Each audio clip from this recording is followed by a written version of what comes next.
Hello बच्चों, मेरा नाम है मोहित और आपका स्वागत हमारे यूट्यूब चैनल स्टडी चैंपियन में। तो जैसा कि आप जानते हो, आप बीए, बीएससी, बीकॉम के विद्यार्थी हो और आपका थर्ड और फोर्थ सेमेस्टर का जो पेपर होने वाला है कंटेंट राइटिंग, तो इससे संबंधित जितने भी महत्वपूर्ण एमसीक्यू होंगे वो मैं आपके सामने लेकर आया हूँ। प्लस में आपको थ्योरी भी करवाऊंगा और जो जितना भी इंपॉर्टेंट जो पहले की क्लासेज हैं, वीडियो क्लासेज हैं, काफ़ी बच्चों के पास सीरीज भी नहीं है, तो इस बारे में बताऊंगा कि आपको फ्री में क्लासेज कहाँ पर मिलेंगी पूरी की पूरी, और फ्री में आपको एमसीक्यू भी कहाँ पर मिलने वाले हैं। तो एक कंप्लीट वीडियो होने वाला है, इसमें आपको सारी जानकारी मिलेगी, सारा का सारा आपका unit first, unit second, unit third और यूनिट फोर, चारों के चारों यूनिट का साथ के साथ रिवीजन भी करवा दूंगा। तो चलो शुरू करते हैं अपन वीडियो को। इससे पहले आपको क्या करना है, चैनल को सब्सक्राइब कर देना है, वीडियो को लाइक कर देना और अपने दोस्तों को जरूर से शेयर कर देना है। पहले पर्सन की बात करें, यूनिट फर्स्ट से शुरुआत करेंगे अपन।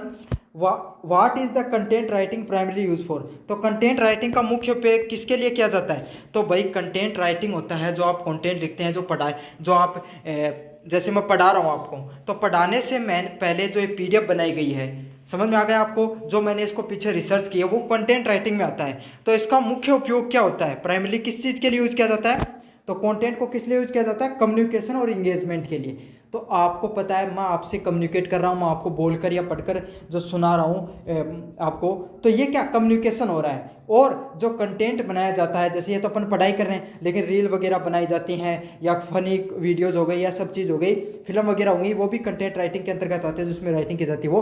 तो वो किसके लिए किया जाती है? लोगों को इंगेज रखने के लिए, लोगों से जुड़ाव रखने के लिए।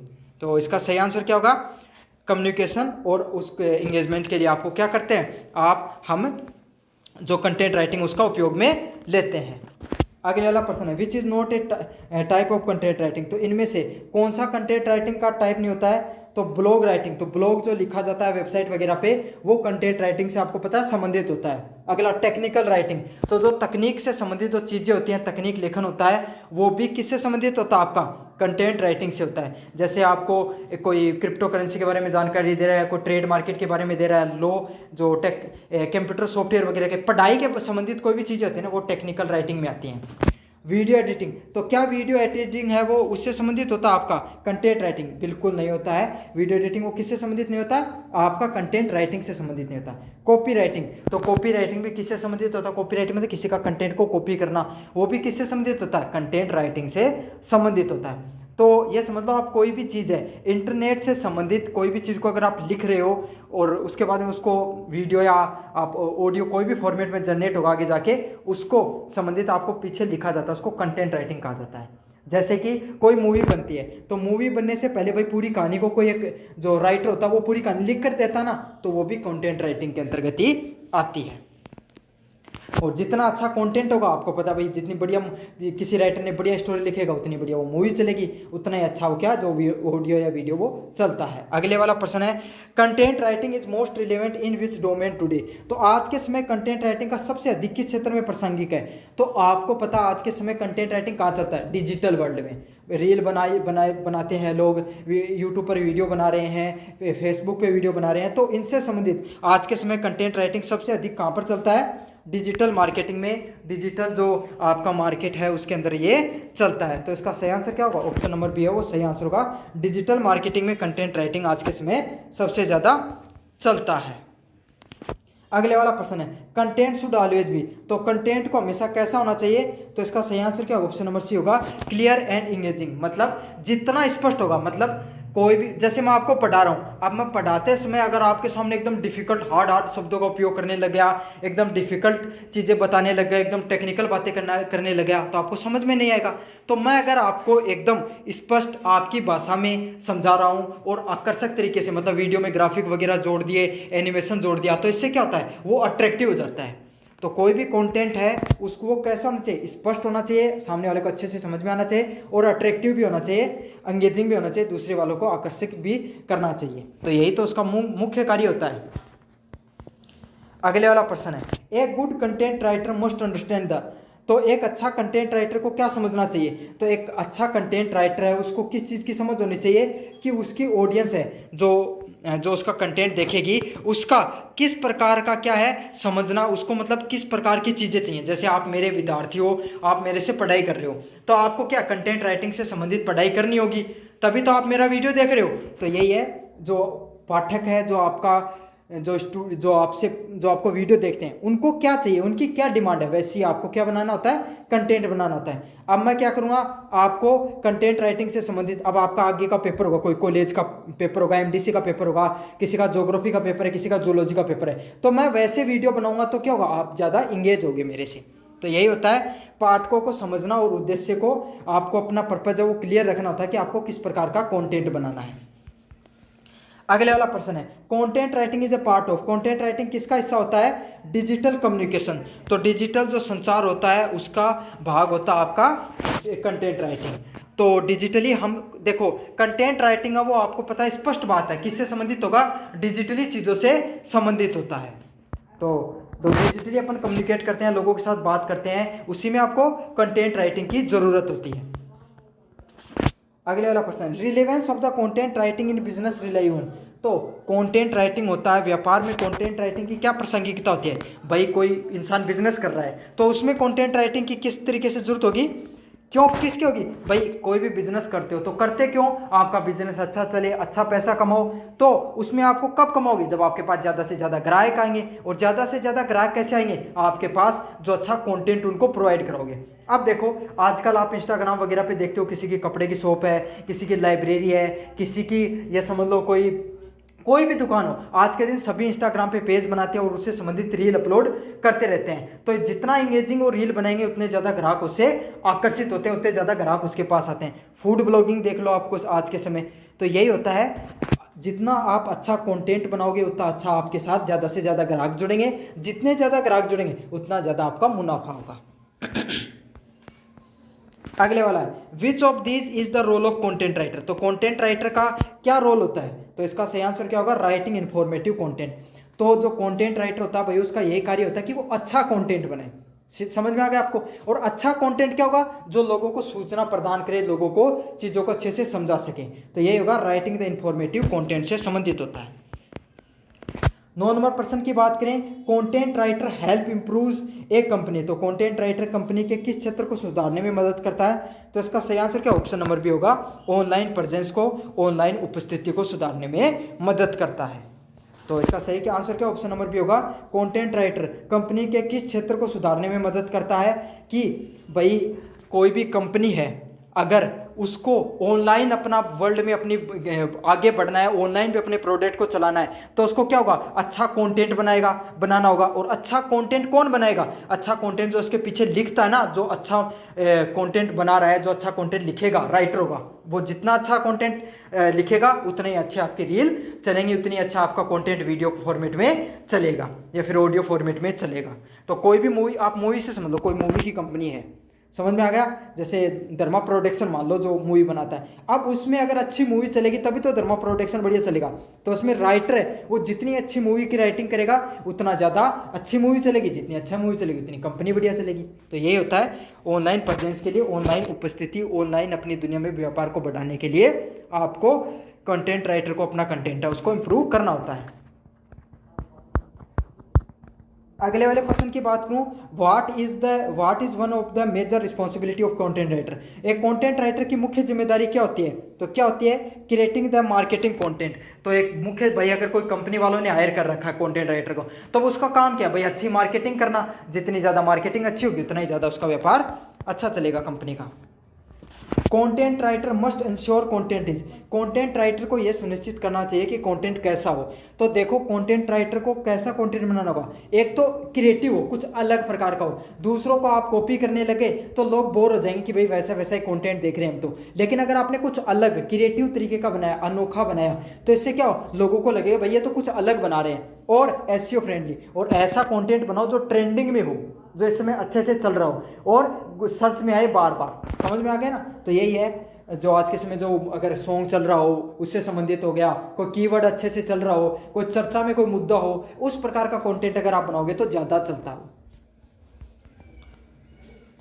ए content writer conclude the research to. तो कंटेंट राइटर शोध करता है, तो किस चीज़ की शोध करता है, इसका सही आंसर क्या, ऑप्शन नंबर बी होगा, right accurate and useful content. तो वो क्या करेगा, एक कंटेंट राइटर का क्या कार्य होता है, वो अपना जो कंटेंट है उसको एक्यूरेट तरीके से, सटीक तरीके से बनाना बनाने के लिए क्या करता है, रिसर्च करता है। अब मुझे पढ़ाना है आपको, मैंने पीडीएफ बनाई तो मैंने रिसर्च क्यों की कि आपके लिए अच्छे से बेहतर कंटेंट बना सकूं जो रिलेवेंट, जो आपकी कल एग्जाम है, परसों जब भी आपकी एग्जाम हो, जब वीडियो देख रहे हो आपके एग्जाम में प्रश्न आने चाहिए आपके लिए, तभी तो वीडियो देख रहे हो, वरना तो क्या महत्व है।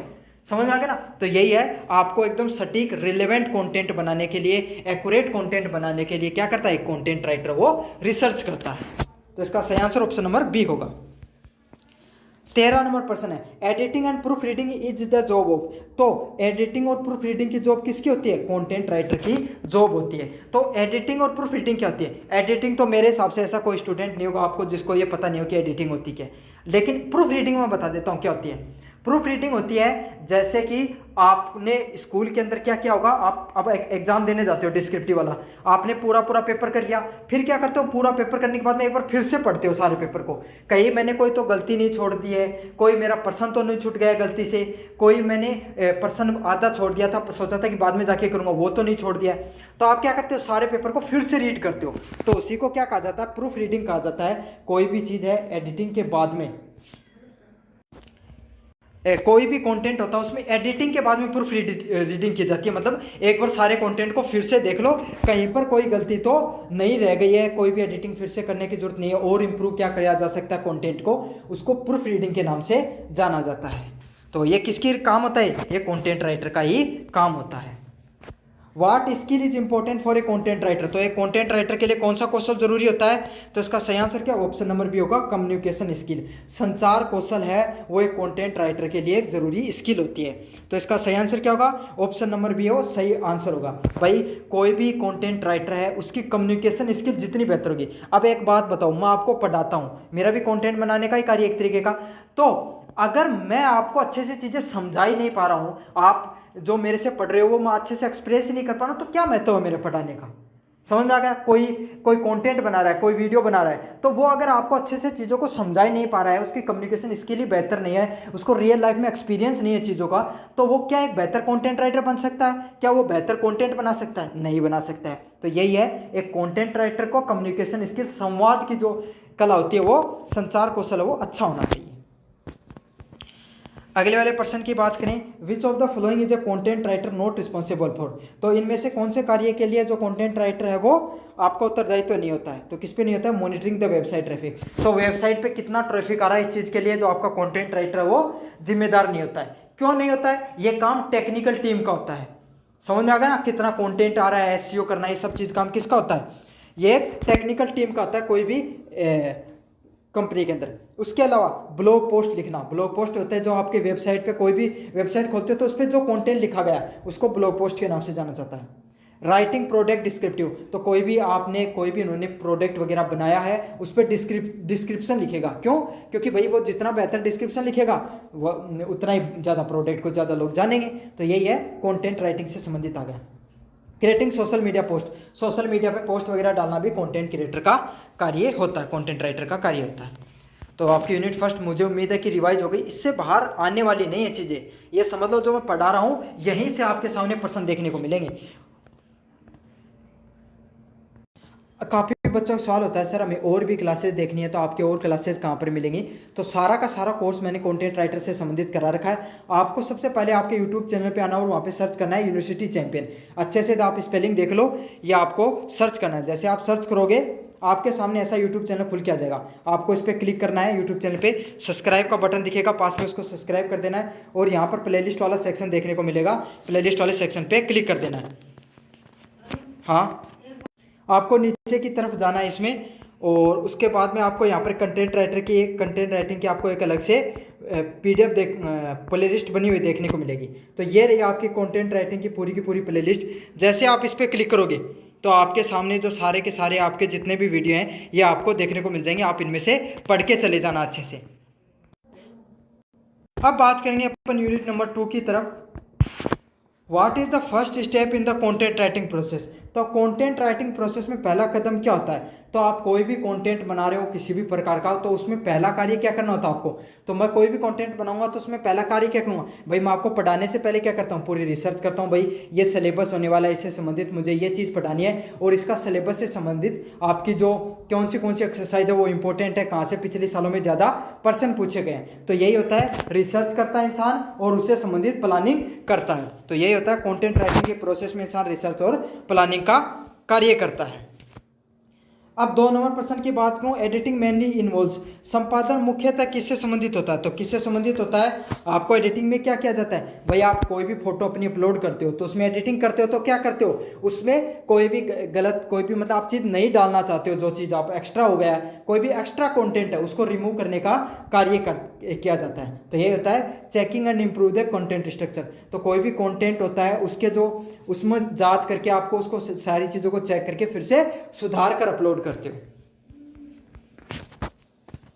Proof reading is done to, तो प्रूफ रीडिंग क्यों की जाती है? तो आपको पता भाई, मैंने आपको बताया था प्रूफ रीडिंग आखिर में की जाती है सारी चीज़ों को सही करने में।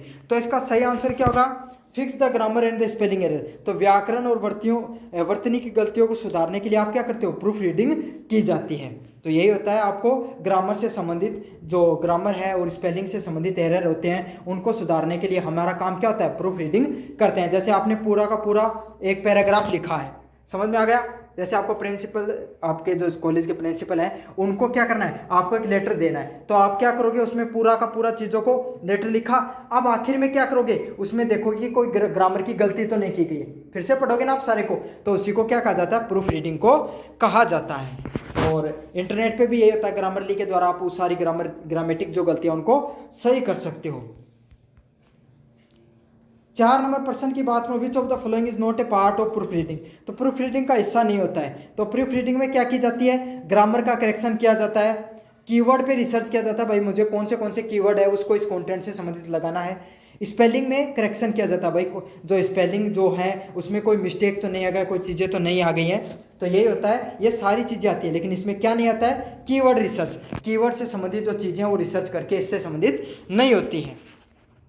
अगले वाला प्रश्न है, why is editing important in content writing. तो कंटेंट राइटिंग में संपादन क्यों जरूरी होता है? तो आपको पता भाई एडिटिंग क्यों जरूरी होती है? एडिटिंग इसलिए होती है ताकि कोई गलतियों को, कोई एक्स्ट्रा मटेरियल, एक्स्ट्रा कंटेंट है जो जरूरी नहीं है उसको अपन हटा देते हैं और उसको और बढ़िया और इंगेजिंग बना सकते हैं। समझ में आ गया ना? तो और सटीक तरीके से, अट्रैक्टिव तरीके से कैसे दिखा सकते हैं, ये होता ना। आप फोटो अपलोड करते हो तो एडिटिंग में क्या करते हो? फिल्टर वगैरह लगा लेते हो, उसका जो ब्राइटनेस बढ़ा देते हो, इन्हेंसमेंट कर देते हो ताकि वो फोटो है और बढ़िया दिखे। यही होता है, इसीलिए उसमें कंटेंट राइटिंग में भी एडिटिंग का कार्य यही होता है। अगले वाला, which of the following is a formal writing style. तो फॉर्मल, देखो 2 प्रकार की राइटिंग स्टाइल होती है, फॉर्मल और इनफॉर्मल। तो फॉर्मल कौन सी होती है? औपचारिक। औपचारिक क्या होती है? औपचारिक होती है कि जैसे जो आप अपने से बड़ों को कोई लिख रहे हो, अपने स्कूल के प्रिंसिपल को लिख रहे हो, आप कोई जो आपका कोई अधिकारी होता है उसको अगर आप कोई भी लेटर लिखते हो, ईमेल लिखते हो, कोई कंपनी का HR है उसको लिख रहे हो, तो वो फॉर्मल होता है, औपचारिक, जिसमें आप कोई समस्या का, कोई उत्पाद के बारे में बता रहे हो, तो वो होता है फॉर्मल। और इनफॉर्मल में कौन सी जानकारी होती है? अनौपचारिक में कौन सी जानकारी होती है? अनौपचारिक में होती है जो अपने दोस्तों के साथ आप बातचीत कर रहे हो, अपने रिश्तेदारों के साथ, अपने घर वालों के साथ, वो इनफॉर्मल जानकारी में आता है। तो अब इसमें पूछा है कि फॉर्मल राइटिंग किससे संबंधित होती है? तो कैसी होगी? एकेडमिक होगी यहाँ पर। तो एकेडमिक जो राइटिंग होती है, पढ़ाई लिखाई से संबंधित होती है, वो कैसी होती है? औपचारिक लेखन होती है। तो स्लैंग हो गया, स्लैंग जो आप बोलते हैं, आम बोलचाल की भाषा को स्लैंग बोला जाता है। कन्वर्सेशनल ब्लॉग, जो आपस में बातचीत करते हैं वो वाले ब्लॉग हो गए, मीम कैप्शन हो गए, ये सब किससे होते हैं? अनौपचारिक भाषा के अंतर्गत आते हैं। Informal writing is generally use to. तो इनफॉर्मल, अनौपचारिक जो लेखन होता है उसका प्रयोग मुख्यतः कहाँ पर होता है? सही आंसर क्या होगा? Blog post and personal message. तो ब्लॉग पोस्ट हो गई और जो पर्सनल मैसेज हो गया, उसके अंदर इनफॉर्मल राइटिंग उसको उपयोग में लिया जाता है। तो इसका सही आंसर क्या होगा? ऑप्शन नंबर बी है वो सही आंसर होगा। आपको जो ब्लॉग हम पोस्ट करते हैं, जो पर्सनल मैसेज करते हैं, वो किस में आते हैं? अनौपचारिक में आते हैं, अनौपचारिक में आते हैं। तो मैंने बताया था ना, आपको व्यक्तिगत जानकारियों से संबंधित कोई भी चीज़ें होंगी, दोस्तों से, रिश्तेदारों से, वो अनौपचारिक के अंतर्गत आती हैं। 8 नंबर प्रश्न है, which writing style is best for storytelling. तो कहानी कहने के लिए सबसे कौन सी लेखन कला सबसे उपयुक्त है? तो कौन सी होती है? डिस्क्रिप्टिव होती है ना, वो लेखन कला सबसे बढ़िया होती है, वर्णनात्मक होती है। तो कहानी कहोगे तो आप ऐसा नहीं कि भाई कहानी आपने शुरू की और 2 मिनट में खत्म कर दी। तो कहानी के लिए आपको क्या करना, क्या किया जाता है? पूरा का पूरा प्लॉट है उसको तैयार करना होता है। प्लॉट मतलब कहानी के पात्रों को इस्टेब्लिश करना होता है, फिर उसको कहानी को बताना होता है। तो मैं एक और उदाहरण से समझाऊंगा। देखो, एक होती है फिल्म और वेब सीरीज। तो आपको पता है लोग फिल्म से ज़्यादा वेब सीरीज देखना क्यों पसंद करते हैं? इसलिए देखते हैं क्योंकि उसमें जो स्टोरी होती है ना वो बहुत लंबी चौड़ी होती है, 7-8 एपिसोडों का या उससे ज़्यादा की होती है। तो इसमें क्या होता है, जो करेक्टर होते हैं उनको अच्छे से दिखाया जाता है, अच्छे से चीज़ें समझाई जा सकती है। मूवी में वही चीज़ें 2-3 घंटे में बतानी होती हैं, तो क्या होता है, सारी चीज़ें अच्छे से समझाई नहीं जा सकती हैं। तो इसीलिए लोग वेब सीरीज को ज़्यादा प्रेफर करते हैं। और ये भाई मूवी हो गई चाहे वेब सीरीज हो, सब होती तो स्टोरी है ना, कहानी होती है ना। तो यही होता है, वो स्टोरी होती है, वो कैसी होनी चाहिए? डिस्क्रिप्टिव होनी चाहिए, वर्णनात्मक होगी। जितनी ज़्यादा वर्णनात्मक होगी उतनी ज़्यादा बेहतर होगी। लेकिन एक चीज़ याद रखना, ऐसे नहीं कि इतना वर्णनात्मक बता दिया बस वर्णन ही हो रहा है, निष्कर्ष निकल ही नहीं रहा है, तो सारे दर्शक क्या हो जाएंगे? बोर हो जाएंगे। वर्णनात्मक तो होनी चाहिए लेकिन एक हद तक होनी चाहिए। सॉरी, निर्णात्मक बोल रहा था, वर्णनात्मक। परसेसिव राइटिंग इज यूज इन, प्रेरणादायक लेखन का उपयोग किसके लिए किया जाता है? तो किसके लिए किया जाता है? पाठकों को समझने के लिए। तो अगर आप मोटिवेशन कर रहे हो, मोटिवेट या परसेसिव राइटिंग कर रहे हो, तो वो किस लिए करते हो? अपने जो आपके पाठक है, जो आपके पढ़ने वाले हैं, उनको किन चीज़ों में इंटरेस्ट है, इस चीज़ को जानने के लिए करते हैं अपन। अगले वाला प्रश्न है, टेक्निकल राइटिंग इज यूजुअली। तो तकनीक लेखन सामान्यतः किससे जुड़ा होता है? तो इसका सही आंसर क्या होगा? इन्फॉर्मेशन एंड प्रिसाइज, सूचनात्मक और सटीक जानकारी देने के लिए आपका जो तकनीक लेखन है वो जुड़ा होता है। तो इसका सही आंसर क्या? ऑप्शन नंबर बी होगा। आपको जो सूचनाएं दी जाती हैं कोई भी चीज़ से संबंधित हो गई, और जो एकदम सटीक कंटेंट देने के लिए आपको तकनीक लेखन का उपयोग में किया जाता है। अगले वाले प्रश्न की बात करूं, विच of these is a form of web content writing. तो वेब कंटेंट राइटिंग का मुख्यतः रूप कौन सा होता है? तो वेब कंटेंट कौन होता है? जो इंटरनेट पे पोस्ट किया जाता है जो कंटेंट, उसको वेब कंटेंट के नाम से जाना जाता है। तो सही आंसर ऑप्शन नंबर बी होगा। वेबसाइट, ब्लॉग पोस्ट होते हैं वो आपको किससे संबंधित होते हैं? वेब कंटेंट से होते हैं। तो वेबसाइट वगैरह से संबंधित जो लगभग कंटेंट होता है उसको वेब कंटेंट बोला जाता है। इंटरनेट पे जो कंटेंट अपलोड होता है, रील हो गई, यूट्यूब पे वीडियो हो गई, इंस्टाग्राम पे पोस्ट हो गई, फेसबुक पे हो गई, जितना भी कंटेंट इंटरनेट पे होता है उसी को किसके नाम से जाना जाता है? वेब कंटेंट के नाम से जाना जाता है। समझ में आ गया ना? वेब मतलब इंटरनेट ही होता है। प्रिंट कंटेंट इंक्लूड, तो प्रिंट कंटेंट कौन सा होता है? प्रिंट कंटेंट होता है जो कंटेंट हम जो प्रिंटर के द्वारा निकालते हैं, ऐसे समझ लो। समझ में आ गया? जैसे न्यूज़पेपर प्रिंटर से निकलता है, मैगजीन वगैरह इंटरनेट उससे निकलती हैं। तो जो फिजिकल चीज़ें होती हैं जो कागज़ पे छपी होंगी और प्रिंटर से निकाली गई, उसको प्रिंट कंटेंट के नाम से जाना जाता है। तो इसमें कौन सी होंगी आपकी?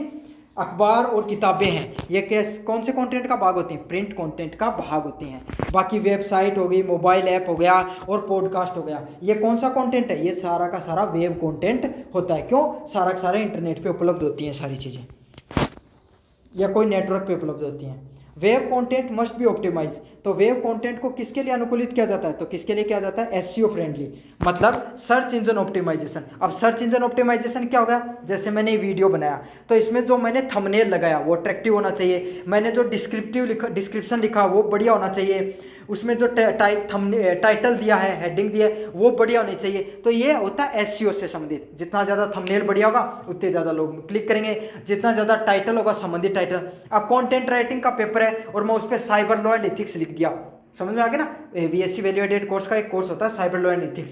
तो अब आप बताओ क्या अब उस पर लोग कौन आएंगे? साइबर लॉ एंड एथिक्स के पढ़ने वाले। लेकिन पढ़ा तो मैं कंटेंट राइटिंग रहा हूं, तो क्या वो वीडियो चलेगा? नहीं चलेगा। तो आप जिससे संबंधित कंटेंट बना रहे हो उससे संबंधित क्या आपको कीवर्ड्स का उपयोग करना होता है। जैसे आपका समझ लो आपका कॉलेज के एग्जाम है, तो जैसे Rajasthan university college exam 2025, Rajasthan university admit card, यही तो सब चीज़ें आप सर्च करते हो, तो इसी को क्या कहा जाता है? एसईओ के नाम से जाना जाता है। Which type of content is updated more frequently, तो सबसे ज़्यादा कंटेंट जल्दी जल्दी अपडेट कौन सा होता है? Web content. तो आपको पता है भाई इंटरनेट पे कोई भी कंटेंट होता है वो समय के साथ बदलता रहता है। आज कोई रील कौन सी ट्रेंडिंग में चल रही है, आज कौन सा वीडियो ट्रेंडिंग में चल रहा है, कल दूसरा चल जाएगा, परसों तीसरा। तो ये ट्रेंड है वो चेंज होते रहते हैं वेब कंटेंट में। अगले वाला प्रश्न है, विच वन इज ए की फीचर ऑफ प्रिंट कंटेंट, तो प्रिंट कंटेंट की मुख्य विशेषता क्या होती है? परमानेंट एंड टेंजिबल फॉर्म, तो प्रिंट कंटेंट क्या होता है, स्थायी होता है और ठोस स्वरूप में होता है। मतलब एक बार वो कंटेंट बन गया तो वो स्थायी तो फॉर्म में रहता है, जल्दी से उसको चेंज करना बहुत ज़्यादा मुश्किल हो जाता है। अब बात करेंगे अपन यूनिट नंबर 3 की। Which of the following is a type of content writing format, तो इनमें से कौन सा कंटेंट राइटिंग का फॉर्मेट का टाइप है, तो इसका सही आंसर क्या होगा, ऑप्शन नंबर बी ब्लॉग लेखन है। वो किससे संबंधित है, आपका कंटेंट राइटिंग के प्रारूप से संबंधित होता है। समझ में आ गया ना, तो कंटेंट राइटिंग से संबंधित होता है आपका ब्लॉग लेखन। Press release are usually written in, तो प्रेस की जो विज्ञप्तियां होती हैं वो आमतौर पर किस में लिखी जाती हैं, तो आपको पता है अब प्रेस मतलब प्रेस क्या होता है, जो प्रेस होती है, जो आपका जो न्यूज़पेपर होते हैं ना, जो ये चैनल हो गए जितने भी इंटरनेट पे चलते हैं, उनको प्रेस के नाम से जाना जाता है। तो उन पे अगर आप कोई विज्ञप्ति दे रहे हो, उनको कोई आप सूचना दे रहे हो, तो वो कैसी होगी, आप अपने दोस्त की तरह थोड़ी बताओगे, आप ऐसे बताओगे जैसे कि कोई अधिकारी हो गया वो देगा, कोई नेता होगा वो देगा जानकारियों को। तो समझ में, औपचारिक भाषा में वो चीज़ें दी जाती हैं। समझ में आ गया, सूचना के रूप में और औपचारिक भाषा में वो सारी चीज़ें डाली जाती हैं।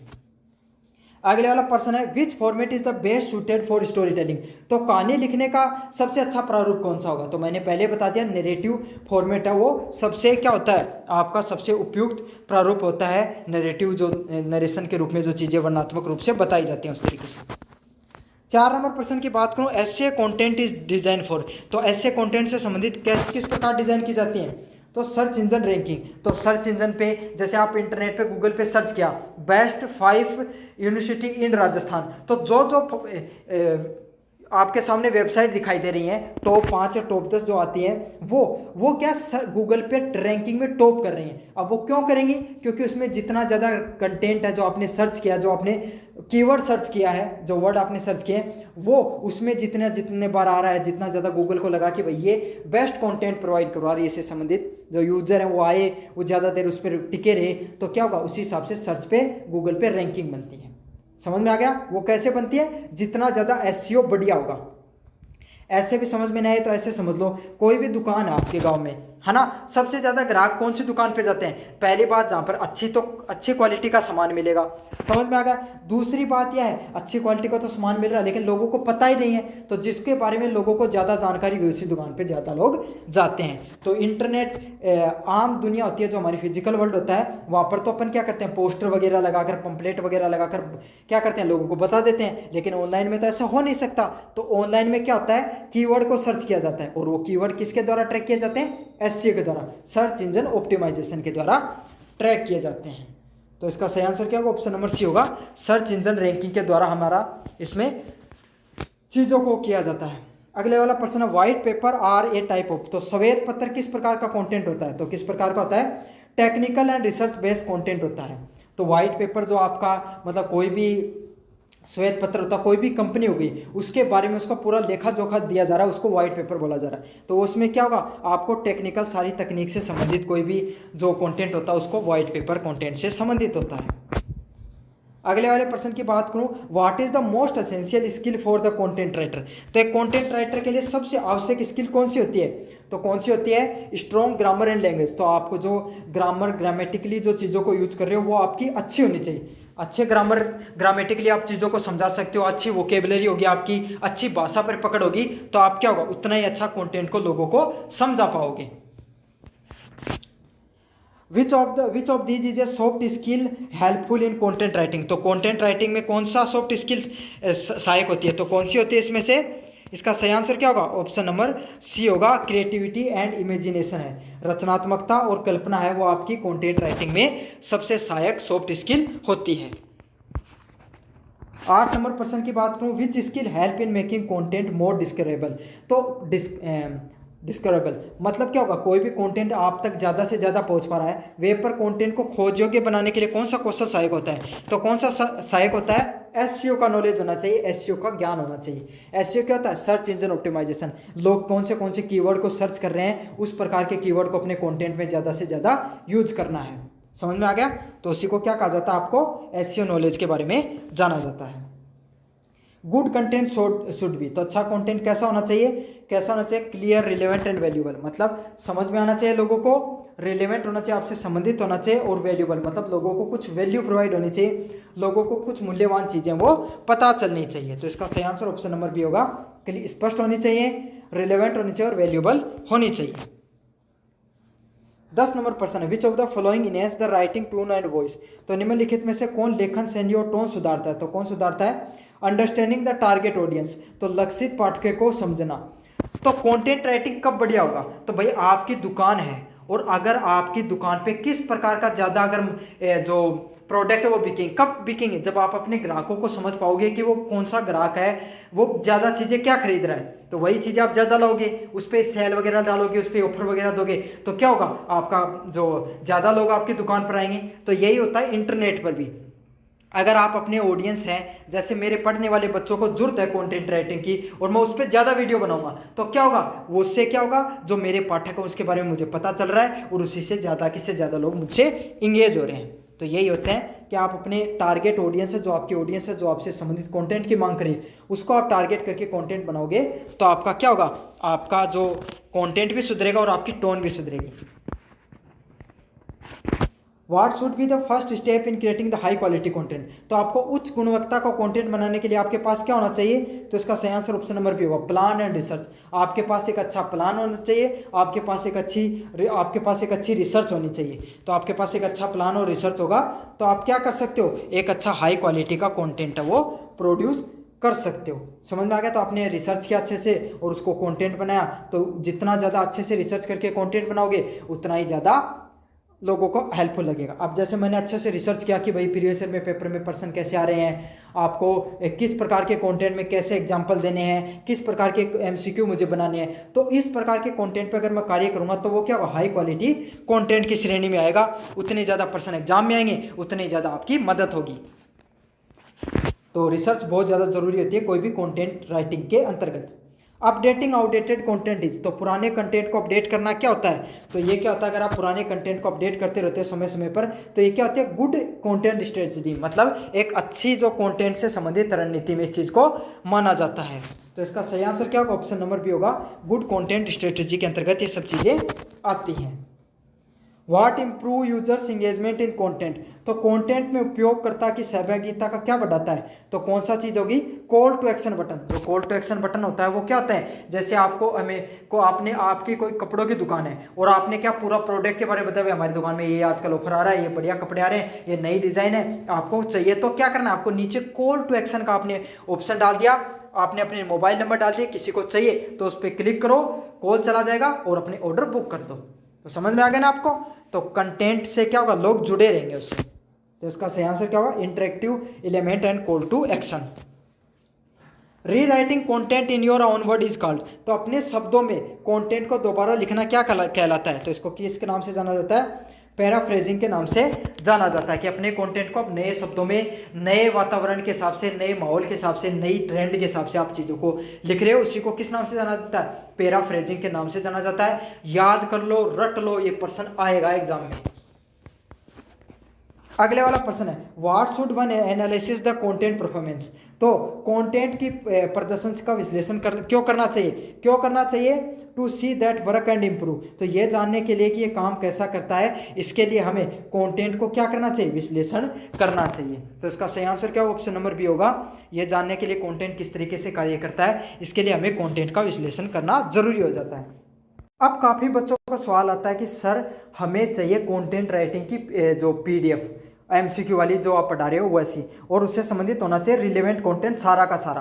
तो आपको क्या करना है, एमसीक्यू अगर आपको नहीं मिल रहे, बाजार में सीरीज नहीं मिल रही है, तो आपको क्या करना है, नीचे जो मैंने डिस्क्रिप्शन होता है ना, वहाँ पर नीचे की तरफ क्लिक करोगे, यहाँ पर तो आपके सामने टेलीग्राम का लिंक दिया, उस पर क्लिक करना आपको। जैसे क्लिक करोगे हमारे टेलीग्राम चैनल पे पहुँच जाओगे और वहाँ पर आते हैं आपको क्या करना है, सबसे ऊपर की तरफ यहाँ पे यूनिवर्सिटी चैंपियन जो लिखा हुआ है, यहाँ पे आप क्लिक कर देना। जैसे क्लिक करोगे आपको सामने नीचे की तरफ आना फाइल वाले सेक्शन पे। जैसे फाइल वाले सेक्शन पे क्लिक करोगे, यहाँ पे आपको सर्च करना है कंटेंट। जैसे कंटेंट सर्च करोगे तो आपके सामने एक पीडीएफ बनी हुई है कंटेंट राइटिंग एमसीक्यूज के नाम से, तो इस पर आपको क्लिक करना है। जैसे पीडीएफ खोलोगे तो यहाँ पर देख लो, इंग्लिश और हिंदी मीडियम वालों के लिए मैंने पूरा कंटेंट यूनिट वाइज बना रखा है। यूनिट फर्स्ट आपके सामने ये रही, और कम से कम इसमें कितना कंटेंट है, लगभग 250 से ज़्यादा एमसीक्यू मैंने करा रखे हैं। इससे बाहर आपके सामने कुछ नहीं देखने को मिलेगा। समझ में आ गया? तो आप अच्छे से पढ़ लेना। जैसे ये यूनिट फर्स्ट थी, अब यूनिट सेकंड आपको यहाँ पर कहीं पर देखने को मिलेगी। थोड़ा सा और नीचे की तरफ चले, ये रही यूनिट सेकंड। तो यूनिट वाइज एकदम सिलेबस के अनुसार मैंने सारा कंटेंट बना रखा है, इंग्लिश मीडियम के लिए, हिंदी मीडियम के लिए, और यहाँ पर आपको सारी चीज़ें मिल जाएंगी। बस आप ये वीडियो पूरा देखो और उसके बाद में ये पीडीएफ जाके पढ़ लेना, यहीं से कंटेंट आ जाएगा। इसके अलावा अगर आपका कोई पेपर हो, 4th सेमेस्टर के विद्यार्थियों पॉलिटिकल का पेपर है, तो यहाँ पर सर्च कर सकते हो 4th semester political science guest paper. तो यहाँ पर क्लिक किया आपने, तो यहाँ पर आपके सामने जो पूरी पीडीएफ है, नोट्स है, वो डाल रखे हैं। तो आपका जो भी पेपर हो उससे संबंधित उसको स्मॉल लेटर में जाके सर्च कर लो और पूरी की पूरी कंटेंट पढ़ लो। आप फ्री में उपलब्ध हमारे टेलीग्राम चैनल पे। अब अपन बढ़ते हैं यूनिट नंबर 4 की तरफ। आपको सारा का सारा पहले वीडियो पूरा देखना है, क्योंकि उसमें तो एमसीक्यू बता रखे हैं, लेकिन एमसीक्यू बेस्ड कंटेंट है वो, आप पेपर में बदल के आ सकती है भाषा। तो थ्योरी समझना बहुत ज़्यादा जरूरी होता है, चीज़ें याद नहीं रहेंगी वरना आपको। तो अच्छे से वीडियो देखो, जितने मैंने वीडियो बताए थे आपको कंटेंट राइटिंग की प्लेलिस्ट के, उसका डिस्क्रिप्शन में लिंक दे रखा है, वो भी सारे वीडियो देख लेना और फिर एमसीक्यू पढ़ लेना लास्ट में। What is plagiarism? तो प्लेगरिज्म क्या होता है कंटेंट राइटिंग में? तो क्या होता है, कॉपिंग someone else work without credit. तो किसी भी इंसान को श्रेय दिए बिना कोई भी आपने कंटेंट बना लिया, जैसे आपने मेरे वीडियो को लोगों को एक्सेप्ट से कॉपी करके डाल दिया, तो प्लेगरिज्म की श्रेणी में आएगा। भाई मैंने मेहनत की, रिसर्च किया, कंटेंट बनाया और आपने उसको ऐसा कैसा कॉपी करके डाल दिया। तो ये होता है किसी और के काम को कॉपी करके डाल देना, प्लेगरिज्म की श्रेणी में आता है। प्लेगरिज्म इज कंसिडर्ड, साहित्यिक चोरी क्या को माना जाता है? तो साहित्यिक चोरी किससे संबंधित होती है? नैतिक और कानूनी अपराध होता है। तो ये क्या होता है, इथिकल होती है और एक तरीके का लीगल कानूनी अपराध की श्रेणी में भी आती है। आपको सजा भी हो सकती है इस चीज़ के लिए, तो किसी का कंटेंट को कॉपी करते हो तो आप। अगले वाला प्रश्न है which of these is not plagiarism? तो कौन सा साहित्यिक चोरी की श्रेणी में नहीं आता है? तो इसका सही आंसर ऑप्शन नंबर बी होगा, पैराफ्रेजिंग विदाउट सिटेशन। मतलब कोई भी इंसान का आपने क्या क्या कंटेंट को कॉपी करके तो डाला, लेकिन साथ के साथ आपने क्या कर दिया, उसको बता दिया ये किसी का है।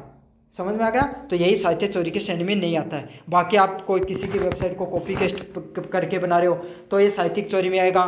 किसी और के कार्य को आप जमा करा रहे हो अपने कंटेंट में तो वो भी आएगा। बिना अनुमति के कंटेंट को आप उपयोग कर रहे हो तो वो भी उसमें साहित्यिक चोरी में आएगा। अगले वाला प्रश्न है plagiarism can damage A writers. तो साहित्यिक चोरी लेखक के किस चीज़ को नुकसान पहुंचा सकती है? सही आंसर होगा रेपुटेशन और क्रेडिबिलिटी को। तो उस इंसान की जो प्रतिष्ठा होती है और उसकी जो क्रेडिबिलिटी हो गई, रेपुटेशन हो गई, प्रतिष्ठा और जो विश्वसनीयता होती है, उसको नुकसान पहुंचा सकती है वो चीज़। समझ में आ गई? तो भाई जैसे मैंने ये वीडियो बनाया और आपने डाल दिया तो आप लोगों को पता ही नहीं चला कि ये video university champion YouTube channel के द्वारा बनाया गया है क्या, लेकिन आप डालते ही मेरे पास इन्फॉर्मेशन आ जाएगी कि भाई इस यूट्यूब ने सेम टू सेम आपके कंटेंट को अपलोड किया है। डायरेक्ट प्लेगरिज्म मीन्स, तो प्रत्येक साहित्यिक चोरी किससे संबंधित होती है? तो इसका सही आंसर क्या होगा? ऑप्शन नंबर बी से, copying text word to word. आप शब्दों को ऐसे के ऐसे शब्दों को कॉपी करना किससे संबंधित होगा? आपका प्रत्येक चोरी से संबंधित होता है। तो इसका सही आंसर ऑप्शन नंबर बी होने वाला है। 6 नंबर प्रश्न की बात करूँ, which type of plagiarism involve the mix कॉपिंग and original content. तो कौन सा कंटेंट है वो साहित्यिक चोरी में मूल और कॉपी किए गए कंटेंट में मिलाया जाता है? तो आपने क्या किया, किसी इंसान के कंटेंट को कॉपी भी कर लिया और अपना भी कुछ कंटेंट उसमें मिलाकर लिख दिया, तो उसको क्या किस नाम से जाना जाता है? पेच वर्क प्लेगरिज्म के नाम से जाना जाता है। मतलब पेच वर्क को नहीं, जैसे आप सड़क फूट जाती है आपके गांव में तो उस पर पेच लगा दिया जाता है, उस पर जो डामर वगैरह वो डालकर उस पर थोड़ा वो चिपका दिया जाता है, उसी को पेच बोला जाता है। तो यही हुआ, आपने भी यही किया, दूसरे का कंटेंट कॉपी किया लेकिन थोड़ा बहुत अपना जोड़ दिया, तो इसको पेच वर्क प्लेगरिज्म के नाम से जाना जाता है। रट लो, ये ऐसे कैसे टेक्निकल टर्म देखने को मिलेंगे आपके सामने। अगले वाला प्रश्न है सेल्फ प्लेगरिज्म आत्म साहित्यिक चोरी के क्या क्या अर्थ होता है? तो क्या अर्थ होता है इसमें से?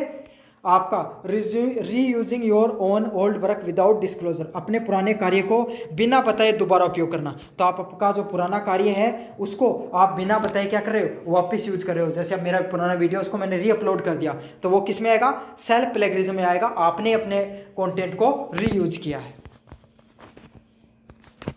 अगले वाला प्रश्न है which of these is a rule to avoid plagiarism. तो साहित्यिक चोरी बचने के लिए आपको क्या करना चाहिए? कॉपिंग freely from the internet, internet से स्वतंत्र रूप से कॉपी करना। मतलब आपको प्लेगरिज्म से बचना है तो आप इंटरनेट से क्या करोगे? इंटरनेट से फ्री कंटेंट जो उपलब्ध होता है उसको यूज कर सकते हो या अपना ओरिजिनल कंटेंट भी बना सकते हो। तो यही होता है, फ्री कंटेंट को यूज करना आपको इंटरनेट से प्लेगरिज्म से बचा सकता है। One of the best way to avoid plagiarism is, साहित्यिक चोरी से बचने का सबसे अच्छा तरीका क्या होता है? तो इसका सही आंसर क्या होगा? ऑप्शन नंबर बी होगा, paraphrase and the sites sources. तो पैराफ्रेज करना और स्रोतों का उल्लेख करना आपको साहित्यिक चोरी से बचा सकता है। तो इसका सही आंसर ऑप्शन नंबर बी होने वाला है।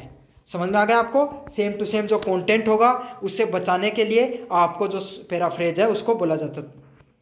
पैराफ्रेज मतलब जिस कंटेंट को आप यूज कर रहे हो ना उसका नाम दे दो। जैसे आप मेरा कंटेंट यूज किया तो आपने मेरा नाम दे दिया, तो इससे क्या लोगों को पता चल गया कि भाई ओरिजिनल कंटेंट यूनिवर्सिटी चैंपियन का था। तो यही होता है, आपको लोगों को धीरे धीरे चीज़ें पता चल जाती है उस चीज़ से। तो आपको प्लेगरिज्म से बचना है, कॉपीराइट से बचना है, तो सामने वाले का आप क्या करते हो? कंटेंट का स्रोत का नाम दे दो। जैसे कोई भी म्यूजिक वीडियो आता ना तो आप उसके नीचे जाके देखना, उसमें सब कुछ देके रखेगा, सिंगर का नाम, मॉडल का नाम हो गया, जो जिसने बीट वगैरह डाली है उसका नाम, कंपोजर का नाम, वीडियो एडिटर का नाम, जो जो जरूरी होते हैं सारा नाम उसमें डाले जाते हैं। अगला वाला, what help in the detecting the plagiarism, तो साहित्यिक चोरी का पता लगाने किस चीज में मदद करता है? सही आंसर ऑप्शन नंबर बी होगा, प्लेगरिज्म डिटेक्शन टूल। साहित्यिक चोरी को पहचानने वाले जितने भी टूल होते हैं वो आपको किस चीज में मदद कर सकते हैं? साहित्यिक भाई ये कंटेंट पहले से अपलोड किया हुआ है नहीं किया हुआ है, इस चीज से आप पता कर सकते हो।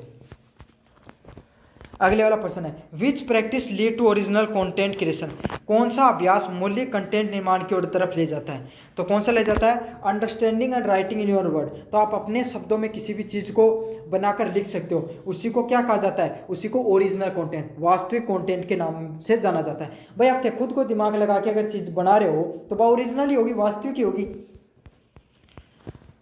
अगले वाला प्रश्न है, री writing content using the AI tools without citation. तो AI टूल्स का कंटेंट फिर से लिखना और स्रोत न देना क्या कहलाता है? उसे भी प्लेगरिज्म के नाम से ही जाना जाएगा, स्टीले प्लेगरिज्म के नाम से जाना जाएगा। Copy writing issue in the copy, इस टॉपिक पे प्रश्न, कॉपीराइट प्रोटेक्ट्स। तो कॉपीराइट किसकी रक्षा करता है? Original creative expression. तो जो मौलिक रचनाएं हैं, जो ओरिजिनल कंटेंट होता है उसकी जो संरक्षण करने का कार्य किसका होता है? कंटेंट राइटिंग का होता है।